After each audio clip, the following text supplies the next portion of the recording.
this is a preview. Jared Bernstein, longtime economic advisor to Joe Biden. I don't know if he's in the administration at the moment. I think he is.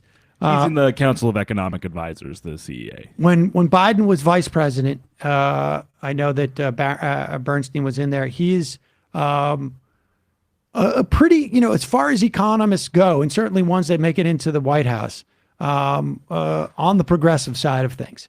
But here he is on Fox News with, what's her name?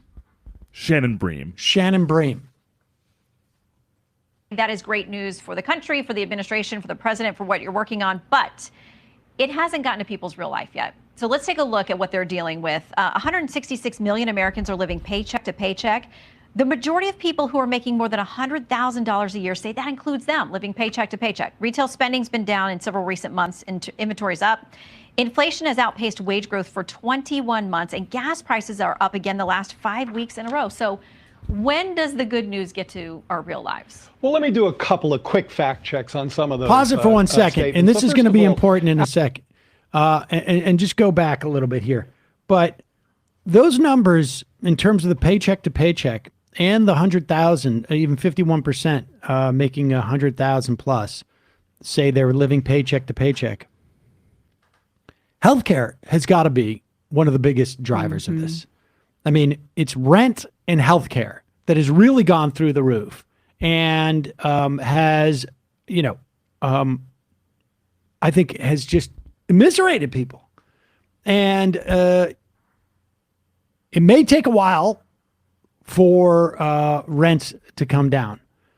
But there are things that we could do about healthcare that are, far less dramatic and far more national than let's say rents per se. I mean, we need to build more, and the Fed is making that very difficult by raising interest rates. But that's where those numbers come from. Continue. $100,000 a year, say that includes them living paycheck to paycheck. Retail spending's been down in several recent months, inventory's up.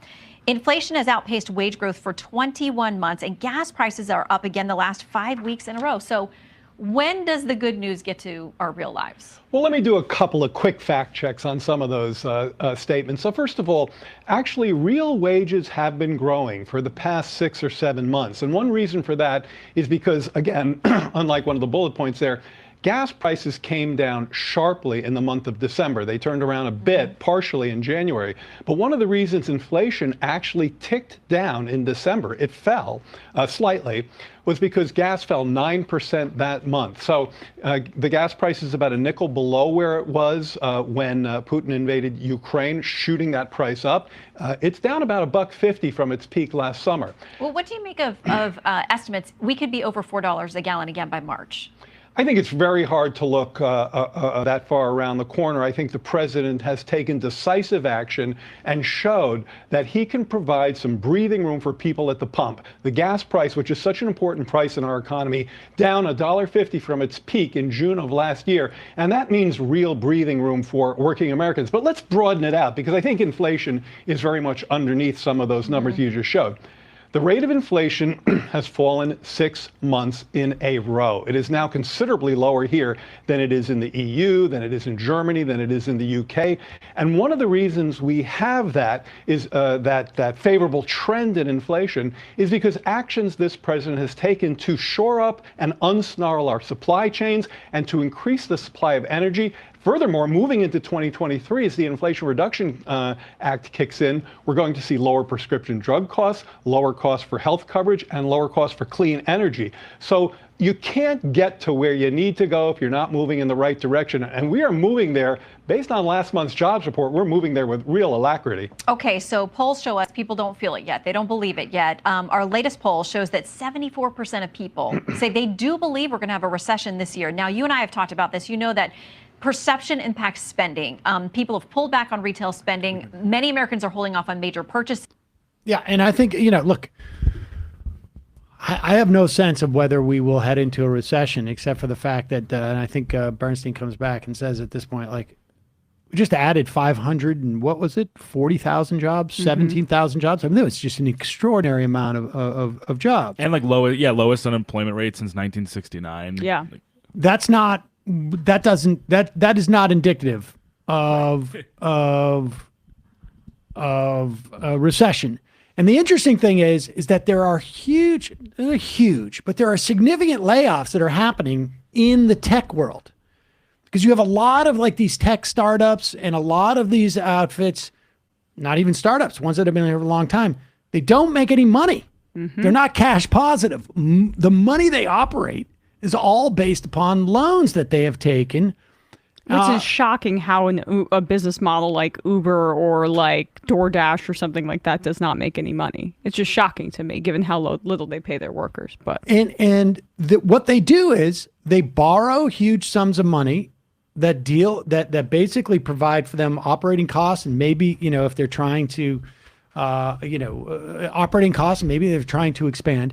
They borrow this money, and they essentially live off of their future potential value. I mean, that's what you do ultimately when you borrow money anyways. But these companies are all valued at exorbitant valuations. And the idea is that we just keep growing and growing until somebody buys us out, or we just simply go public and, sell the shares and we pay off our debt, or we just keep rolling the debt. That breaks down when the cost of money goes up like so much as it has. So you're seeing that in these sectors, but across the economy, you're not seeing it as much. Now, it's conceivable when I look at this story from the Wall Street Journal about how much people have depleted their savings that they had, that maybe this goes down. The spending goes down soon because we're a consumer. And what the Fed is doing with its eighth interest rate hike, which is eventually the workers, regular people are going to bear that cost. Without a doubt. Without a doubt. And it really is, because ultimately, look, the bottom line is, for decades, these classical economists said that there is a minimum number of people that need to be unemployed in your economy.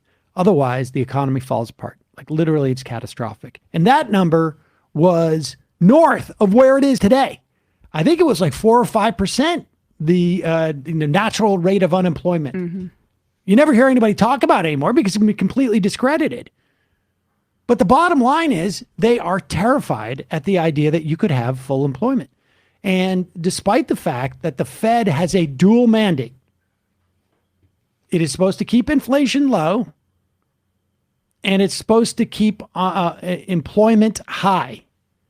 And these things are supposedly in tension with each other. But I would argue they are not in tension with each other at this moment.